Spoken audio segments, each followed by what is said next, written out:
O Jornal Nacional está apresentando nessa semana uma série especial de reportagens para mostrar que a matemática não é um bicho de sete cabeças. Acredite, é só ver as reportagens, a gente está mostrando todo dia quase.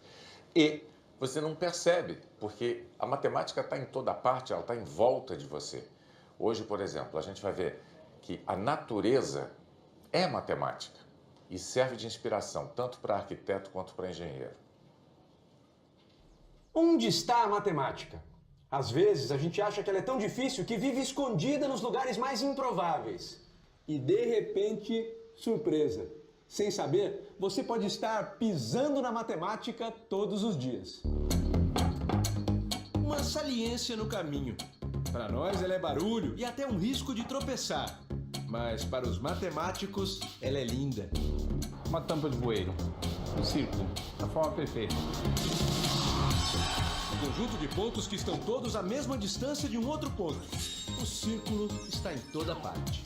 Mas ele não é o único lindão do universo. A matemática nos faz entender a beleza de todas as formas. O encanto das curvas e a elegância de uma linha reta se equilibrando na paisagem. Será que até num lugar observado, fotografado e filmado por visitantes do mundo inteiro é possível encontrar alguma beleza escondida? O matemático Marcelo Viana diz que sim. No Pão de Açúcar, onde estaria a forma em que ninguém repara? Aqui, no meio do caminho. O bondinho só chega até o alto porque percorre uma estrada construída pela matemática, a catenária. Essa curva é linda, né? Você veja, é uma curva que é criada pela natureza, porque é a curva que melhor distribui a tensão, o peso do cabo ao longo de toda a extensão. Então, essa lei de tentar minimizar, diminuir ao mínimo a tensão faz com que ela adquira essa forma. Ou seja, ela é a forma mais segura, então ela significa uma segurança nesse intervalo. É uma forma que, inclusive, a gente compreende bem matematicamente. A catenária não perde a firmeza nem virada ao contrário. Quem sabe disso muito bem são os arquitetos. E física e matemática explica tudo. Então, quando você tem, por exemplo, a força, né, do cabo do bondinho, se o cabo fosse reto, quebrava. Ele é forte justamente porque ele tem uma curva, né?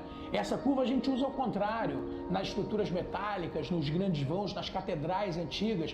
A segurança está na curva. Ainda bem, porque vivemos debaixo de catenárias, elipses, hipérboles, parábolas, semicírculos como esses da Casa França-Brasil. Este foi o primeiro edifício neoclássico em solo brasileiro, projetado no século XIX pelo francês Grandjean de Montigny. Mas antes mesmo da chegada dos europeus ao Brasil, os índios já sabiam matemática. Se você analisar uma oca indígena, a oca indígena tem a mesma curva, a mesma hipérbole da Catedral de Florença. E é intuitivo porque é a observação da natureza, e a natureza é matemática. A matemática não só explica a beleza, ela fabrica a beleza das formas. Permite levar as ondas do mar para o teto do mar, o Museu de Arte do Rio. A matemática é a porta de entrada para a beleza, para que nós possamos nos aperceber de tudo que é lindo que está à nossa volta. A matemática é a porta e o elevador. Marcelo, a gente encontra a matemática nos lugares mais inesperados, né? Esse aí bateu todos os recordes.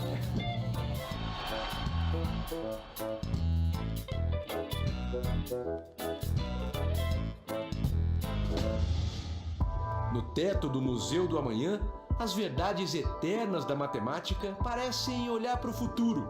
São formas simples, as retas e os arcos que nós já vimos antes, mas combinados de maneira única, numa sinfonia geométrica. Uma sensação de que tudo isso está nos levando para o infinito, com esse movimento contínuo, movimento de peças que estão paradas. Isso é fantástico, né? A cidade, a natureza, o museu. Diante da força dessas imagens, a imagem que nós temos da matemática vai mudando também. As pessoas acham que matemática é fria, é impessoal, que não tem nada a ver com emoções. Você vai de volta, vê as formas, vê a harmonia, vê toda essa elegância que nos cerca. É possível não ficar emocionado, né? Para entender as obras-primas da arquitetura, podemos começar com obras bem mais simples.